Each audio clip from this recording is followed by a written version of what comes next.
everybody, what's up? This is Krista B for WBLS, and I am here with the legendary Bunji Garlin. Thank you for sitting with me today. Yeah, no problem, no So, problem. You know, this is a big weekend in New York. It's Yeah. Labor Day weekend. It's Yeah. the first one back since the pandemic. Mhm. How are you feeling? How are you feeling to be back in New York? Well, it's always New York is always like second home. Actually, for a lot of the pandemic, for a huge part of the pandemic, we were kind of stationed here, between here, Jersey, and the tri-state as well. But seeing everything come alive now that we in what we call the endemic, it's healthy. You know, I think it's healthy for the sight. It's healthy for the mind because, of course, we are people. We are a collective that we not only celebrate this time, but we live off of it. This is a lifeline for us. Yeah. So when you're young, that caught out, you know.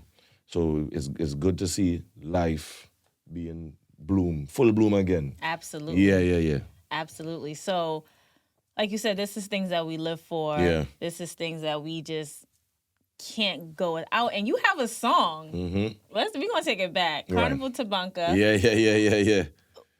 I didn't understand the true meaning of that song. Right. Like, I knew what it meant, but I didn't Right. feel it until, hits. until it hits. The first time I felt it, I had came back from Carnival in Miami, Yeah. and I'm just like, oh, no, I need to go to a party. Yeah. When the pandemic hit, it hit like 10 times, 20 times Yeah. worse. So how were you and your wife, Faye-Ann, how did you guys cope with that? Well, two things. Well, actually, a few things. So, Faye is like a doomsday prepper, right? So she kind of saw that like 4 years ahead and kind of just been planning like crazy. I was like, why are you planning all this? I was like, one day we'll need it. And then, boom, it came across the news.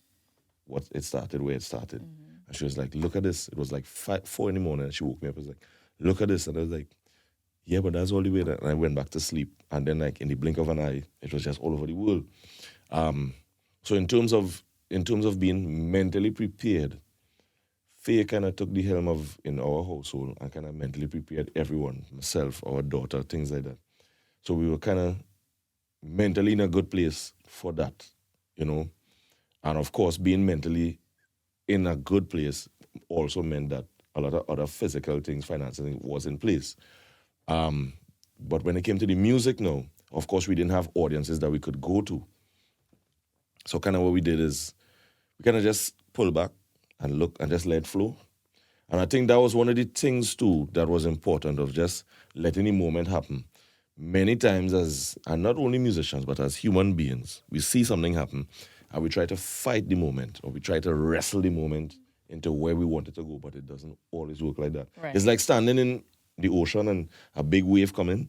You really can't push against the wave. You have to just roll with the tide and let it take you back to shore or take you wherever it goes. So we kind of just sat back and just kind of let the months pass and take its course, because really and truly, with all the laws and stipulations in place, you can't gather here, you can't get this, you won't be granted permits to do this. What you're going to fight to do in the realm of what you do. So you had no choice but to sit back. So we kind of, intelligently sat back, observe, and kind of just saw these spaces, what is necessary where. And one thing we knew for a fact is that through it all, and even before the pandemic, in any situation in human history, music has always been the go-to thing in any situation. So as much as people couldn't go out and they couldn't party and they couldn't engage with their friends, they still wanted to hear, because they still wanted to get the expressions. They still wanted to feel something. So we just took to the studio and continued recording as normal, putting out music as normal, And then, of course, the live stream started to happen, things like that. Some people didn't have... We were able to kind of use it where we was allowed a certain amount of people in live audiences, but the rest have to be streamed. Some people didn't have that. They just went full stream. So that too was a result of kind of sitting back and waiting. And we just let it flow. We let the boat ride. And it kind of came to shore when we saw things started to open up. But in all that, the key thing for us, we realized, is that we had to keep putting out music. Not only for people, but for ourselves too. because remember the music that was put out generate royalties. So that way you're still able to bring income, things like that, still able to pay bills, still able to provide for your family, and still also able to satisfy yourself, because any musician in the world who says that they strictly do music for other people to enjoy, telling a big lie, right? We all do music because we love what we do. We want to satisfy ourselves too. Right. And one of the greatest joys is hearing your voice coming through speakers that is not yours, right? That's one of the greatest satisfaction a singer, musician, anything could get, because it means that you feel the sense of accomplishment, because you could play it in your own house, you know.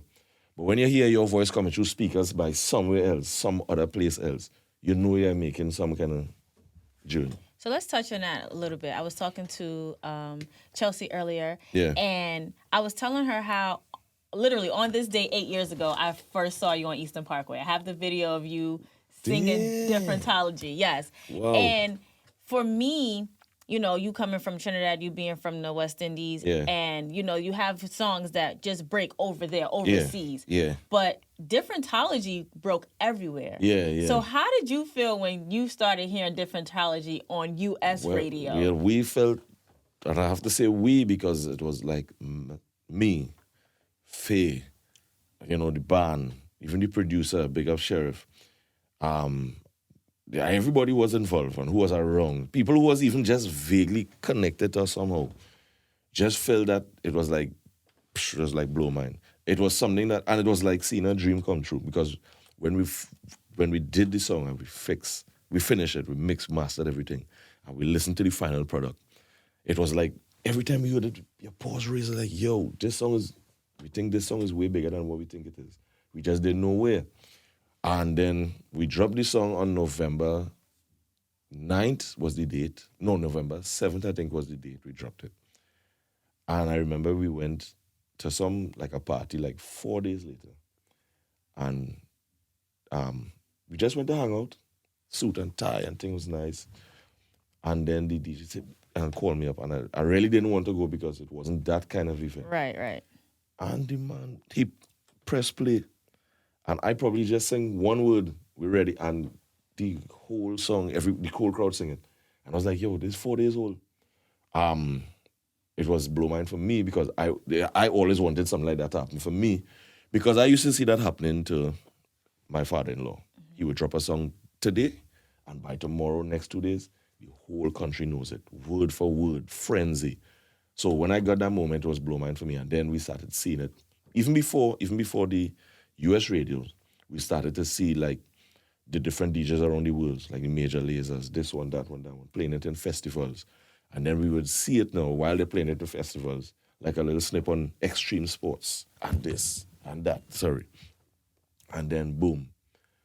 I remember there was this Battle of the Beats on Hot 97. Mm-hmm. And they were picking these songs. And Mr. C at the time was there. He decided to throw Differentology in the ring. I remember seeing the video clip, and it was like, all right, and next thing you know, Differentology win week 1, week 2, week 3. And that happened because it was a proud moment for the diaspora. The whole Caribbean movement was like, yo, we finally have something playing on mainstream radio, and it's not Labor Day weekend, or it's not a festival weekend around the Caribbean. It's just playing because it's good.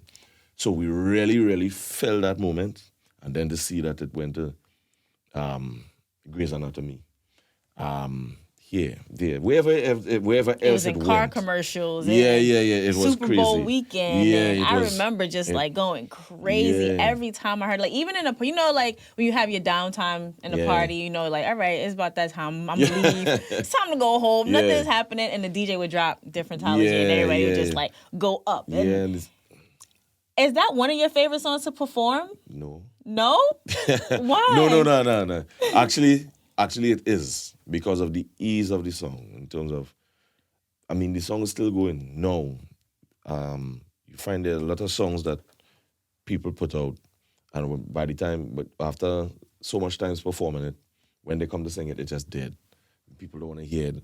Still to this day, still to this very while we speak, anywhere I perform it, it doesn't matter. It could be 1,000 times from the time we start and the whole place is just lift, and I'm also always grateful for that moment. For me, it's not one of my favorite songs for me because of the simplicity of the songs. I don't like simple songs. I like complex songs, and songs with plenty lyrics and plenty decoding, and you need to figure out and what he said and try to figure out the double entendre. I like those types of songs. So Differentology was really something different for me. And right after Differentology, Carnival Tabanca came, and it followed the same format. It was simple. It was easy for everyone to grab onto. And the song went places all over. It ended up in TV series. It ended up here. It ended up everywhere. Yeah, I feel like those years, those two songs literally solidified you in U.S. Yeah.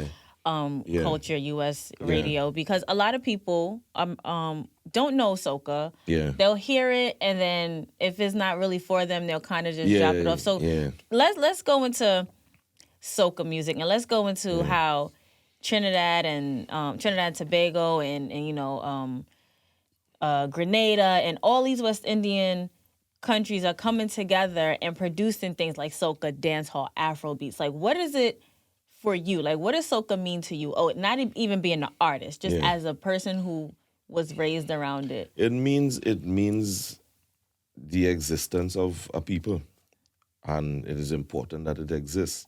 It is here for a reason, and it's a very young music. Soca music is like just crossed in existence. Soca music itself has now crossed into like the 60-year mark, close to 70 years in existence. Calypso was in fact, Calypso was one of the first music out in the world, right? So soca is still a young music in terms of the world of music that exists in the world. So we're still finding that there are a lot of hopes, and there have always been a lot of hopes for what our music could do and should do, or what we perceive it could do on the world stage, that oftentimes we get disappointed when we don't get it. Sometimes we feel cheated all the time. We expect to see the music on this awards and that awards and this radio station. But my argument is always this: from a long time, I always held on to these points, and I think these things is what kept me going in this music. All these institutes and all these facilities and all these accommodations that we would like from around the world that we expect our music to be in, all these places were designed not for us as a people. It was designed for their people and their arts, right? It is because of the impact over time, they managed to pay attention to what we do, but they don't necessarily owe us anything, right? The Grammy Awards and the This Awards, and they don't owe us anything. It wasn't built for that. It was built for them, right? We, in turn, just like how the Latin community did it when they did the Latin Grammy Awards and the Latin This Awards, or whatever the case is, the Caribbean diaspora and the Caribbean community and the denizens and citizens, we had awards, things, ceremonies like that. I remember many years ago, a lot of them fall off because many cases there would be lack of support, or it had appeared to be lack of support. Some people in terms of people being just want to be a part of it, financing, things like that. Because we still, in the Caribbean community, and of course we consider that a third world region, we still kind of, we still in this brainwash system that we only as good as we recognize. Yeah. And if the rest of the world don't recognize us, we think small of ourselves and little of ourselves. But we are huge people. We might be small, but when you put the whole region together, we amount to more than 44 million people in our region alone. And our region has brought forth something that is impacting the world of music around the world right now, in terms of the carnivals, the costuming, even the rhythms right now. True. All emulate that Caribbean vibe right now. And years they've been trying to run from that Caribbean energy.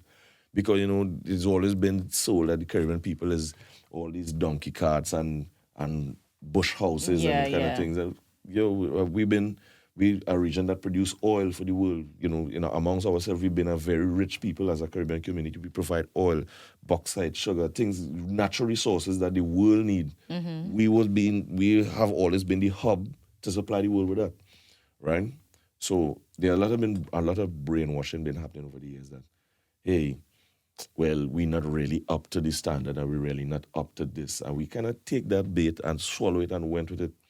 But I always have been saying, it has always been time, years now, that we as a community, Caribbean community, do our own things, do our own awards, do our own, whatever the case is, right? To the levels. Because look at it, in our region alone, look at the kind of shows that we produce from the competitions to the just even the greatest show on the earth, which is Carnival on the Road. Imagine that we take all the resources and put these together and put on our own awards and own this and own whatever the case is. That is when all who we want to pay attention will pay attention. Right. I always said it happened with the reggaeton movement. They've been around a long time. But that movement was so big that the U.S. market had no choice but to tap into it. Right. Because a market that size means money. Money. Any way money runs, everything else will follow. Right. Once we find a way to generate that movement inside there, of course the money will come and then the attention will come. But we also have to know that when we build something, that we know how to control it and just not let people just come and take it away. That part. Which does happen a lot too. That part, a lot. And you mentioned Carnival. Like, Trinidad is known for its Carnival season. Yeah. And I have hopes of playing Mass in Trinidad one day. Right. Everybody always talk about Trinidad. What was your first Carnival experience in Trinidad? My first Carnival experience would be in 1999, which would actually be the year that I came on the scene. I grew up in a Christian household, so being part of Carnival was no way a part of it. Right. In fact, when Carnival comes, for those who don't know, in the Caribbean region especially, when Carnival time comes around, the church community, they go towards, like, they go countryside for what we call church camp. So you go to the beaches and they go to this and they rent guest houses and they just take you away off take from... everyone here. So it's like a retreat. Yeah. And when that's done, we come back down we come back to the cities and wherever you live and things like that. So I started, I actually started recording in the Soca fraternity like in late 97. And I found the formula and the track that I wanted to at the end of 98, which was, so the Carnival of whatever year, more or less kind of starts, it runs like how the financial years run, your fiscal year, and it is like that. Carnival runs the same way. So if a Carnival is in 1999, the Carnival actually, the energy and the momentum actually start from late 98. So like October, December, well, now it's from earlier, now it's like July because bands start launching from in July, August, September for the road. Okay. So Carnival now starts like the half year before the actual year. Yeah. So my music dropped late 99, which is 98, which is in October, and exploded on the scene. So Carnival 99 was my official year. And that was the first year I went on the road. And it wasn't Pretty Mass. It was actually what we call Dirty Mass, which is Mud Mass. Like Juve and something Well, like Juve that. is morning. Mud Mass is in the evening. Okay. Right? In the city where I hail from, which is Arima, which is East Trinidad. And they had all these trucks with these drums of mud that was boiled and clean and things like that. When some people just had mud, they just take up and just, you don't know if it was clean. Right? So Mud Mass was my first experience. And I was like, I couldn't believe that this is something I was missing all my life. And from that day, Carnival, baby. Right. Yeah. So there's two different types of mass? Yeah. There's a few different types of mass. Okay. So there's Mud Mass, which we call Dirty Mass, and Juve falls into that category. Right. And then of course there's what we call now Pretty Mass. But all these factions wasn't there a long time. Long time was just been Dirty Mass and Mass. The mass would be encompassing everything, which is the full costumes and the different characters and things like that. But now you have what you call Pretty Mass, which is the beads and even those things wasn't like how it was. The way it is done now, that's not how it was then. You couldn't just that skimpy then. Right. So even your costumes will be fully clothed. Because what the mass at that time was actually, what it means is the short for masquerade. So what people would do is they would masquerade of different characters. Right. The drunken sailor.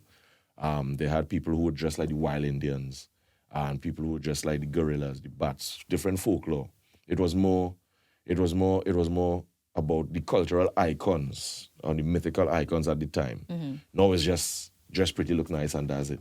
you know. And you can't fight that neither too, because people getting more expressive, people getting more sexy, people looking better, people want to show themselves. You know? The costumes are really nice, really nice. So, you know, so anybody who expects things to stay one way is crazy too. Nothing in the world stays the same. Right.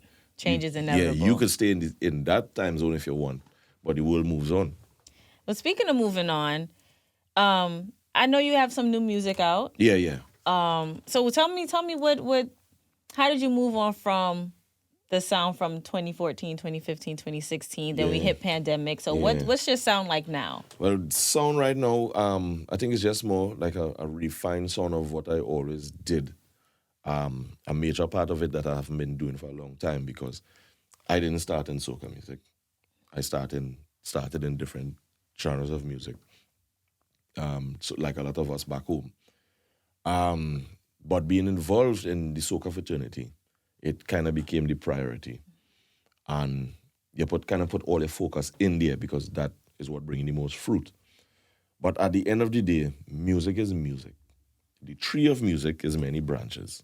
And soca happens to be one of the branches of that tree. So soca in itself is a music too.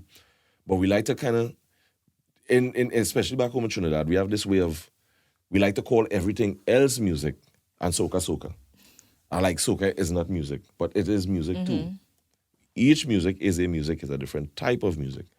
And each one could be utilized for different things, right? Some carry calm, some carry the hype, things like that.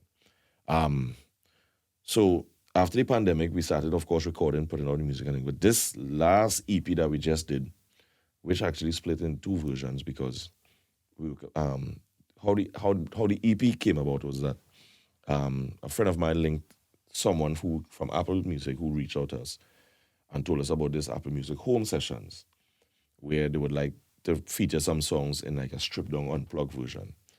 And they kind of wanted new material too, which we always look for. We always like to present new music. So we kind of saw it as, this is the moment that we've been waiting for, because for me, and I could talk for Faye as well, we like doing music like that. Yes, as we like to full produce, but we like to listen to music in a raw, broken down version. That's when it feels more real. Yeah. And I am one where your words have to say something, and it must be as impactful as the music itself or the rhythm itself. That's good. Right? So for me, lyrics has always been a mainstay. I guess that's why I always was so in-depth with and into the hip-hop and dancehall and things like that. Because they would say things that get pulled back. He just said that. She just said that. Do the maths about how they came up with that. Things like that. Things that challenge your mind. I was always one for that. So for me, lyrics is always important. So if you take the music bed out of it, the words itself must have the same impact. So when Apple Music came for that idea, it was like, yeah, sure, no problem, we did it. And then they said, hey, and you know, this is exclusively for this project. You could go on with your project in the full version. And so it's like, what, for real? So what we did, we actually ended up getting two projects out. One, which is the unplugged version, which is the Apple Music home sessions, mastered in Dolby Atmos for full spatial audio. And then we have the full produced stereo versions of each album, each EP. Mine is called Four. Faye one is called Hugh, the Human Unlimited project. And the songs have been done in reflective of all the years and all the ways we did music over the years. So like we have one soca track, one this type of track, one this type of track, this type of track, 4 songs. All different versions. So out of the 4, which one is your favorite? For me, all right, so for me right now, my favorite out of the 4 is one called Island Vibe. And it's totally different from what that name just sound like. Trust me. If I say Island Vibe, I show in your mind, you're probably thinking, wow, the song have some steel pans. No. It's totally different. The song is Island Vibe because of what the song is about. But the music is totally different from what I just said. So can I get a little verse? Can I get a little freestyle of the song? Nah, the song is not freestyle. Well, I want you to perform a little, like just one verse. Man, every time we come around, Lord, bottles up and mad vibes and turn up songbook. Watch yourself, them rude boys who run the town loud. Check your radar, you will see we're all around. They call we Island Vibe. Oh, bet your woman had some Island Vibe. Yo, Check yourself where you have them island vibe. Lord. Watch it, have them island vibe. But I watch it how we cool like breeze. I say watch it how we smooth like grease. Yeah. Check we pocket how we roll them trees. Lord. High like rocket when we fold them G's. Boom. Anyway, we walk on earth, tell them that we go along bad. Full suit or blue suit to make till the island swag, yeah. Full dialect, nothing less, not change, cause we born by God, long. Girl, I'm here, all we talk and they want to climb my rod, man, have it right, so. But it's something totally different from that, right? That. Right. I like that a lot. Thank I you. like that a lot. So check it out on the EP Island Vibe, right? And the song basically talks about, this song is really about the island natives in the wider world, right? The way we swag, the way we influence everything in the first worlds. That what the song is basically about. Speaking of influence, you, Marshall, and Kes have set some of the biggest influences on modern day soca, also on Caribbean music in general. Right. How do you feel about that when people come up to you and say, "Oh, I'm influenced by you"? That's a very great feeling, and it's an important feeling too. It gives you encouragement to do what I think that I know that what I'm doing, so I should continue. And I see that message like on IG, Twitter, social, wherever it is, daily. Yo, I never used to listen to this before, but your style make me listen to this. Or I never saw you before, and when I saw you once, I was like, yo, I need to get more. You know, that in itself is a reward, and you really can't ask for nothing more than that, right? Because that's what he was asking for in the first place, to influence people. So when you get it, you just have to be grateful. I am very grateful for that. Okay. Yeah. Before we wrap up out of here, Marshall's having his big concert at Barclays Center on Monday. And I see that you and Faye are on the lineup. How do you feel like 40 for Marshall to be in this game for 40 years and still going, still putting out music, still putting out songs? He even has a book out. Yeah. How do you feel to be alongside him on this journey? That's an incredible journey for any human being to have in any field, more so in the field of arts and entertainment and music, because the elements of the music will try their best to spit you out after a short time, right? And he has traversed a very long time. We have gone through ups and downs, and we bring it back together, and we seal the deal. So to be around to see this happening, to be part of that show is very, I am grateful to be part of something like this, I myself have my own things going on, so to even be able to, to just carve out the space to accommodate something like this is good. I mean, it shows the camaraderie too amongst us that, hey, I'm doing so and so and so, or you're doing so and so. At the same time I'm doing so, but here we're going on. I appreciate that you take your time to do this, or, thing, however it goes, It's good it's good to see these things happening, especially in our community. We need a lot of these more too. Well, I cannot wait for this to happen. I'm definitely going to be in the building. That lineup is crazy. I knew once he announced it, I was like, I have to be there. Wicked. I have to be there. So we're just going to turn up this entire weekend. Yeah. And we're going to have fun this entire weekend. We outside this entire weekend. Labor Day, we are back outside. Don't know. First Labor Day. Yeah. Bunji, thank you so much. Let everybody know where they can find you on social media. At Bunji Garlin, BUNJIGARLIN. On Instagram, Twitter, Facebook, in fact, everywhere, one word. And of course, TikTok, Bunji Garlin Official. And if you need to find me, check the social, and you'll see where I am, foreign or local. Check. And make sure you download the EP, listen to his EP and his wife Faye Ann's EP. And we out of here. Thank you so much. No problem. Boom.